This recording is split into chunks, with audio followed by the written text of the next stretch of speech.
We say abstract. What do you mean by abstract noun? Feelings. How about concrete noun? Okay, you can touch, you can sense. Yan. Okay, now this is now your activity. Concrete or abstract. You identify whether its noun is concrete or abstract by a drawing, triangle, or by ganyan na, pagka-abstract, gaganon kayo. Gaganon lang kayo, ganyan. Very good. If it is a concrete, okay, heart sign. O, gaganon kayo. Yun, ganon. Ayan, ganon. Pag-triangle, gaganon na kayo. Ganon. Pag concrete, gaganon kayo. Okay na? Okay? Alright. Number 1. Okay. Who can answer in number 1? Or what is the answer in number 1?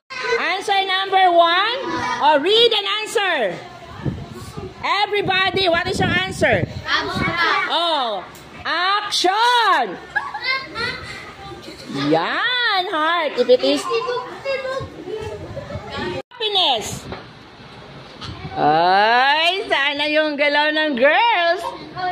Alright, number 2. Table. Boys naman, table. Ano yung table? Triangle. How about friendship? Friendship, girls. Ayan. It is abstract or concrete? Abstract. So you have to give a sign heart. How about 3 boys? Ang boys, ilan lang ang gumagalaw dyan?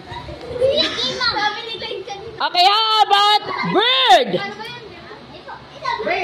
Is it a concrete or abstract? Bird.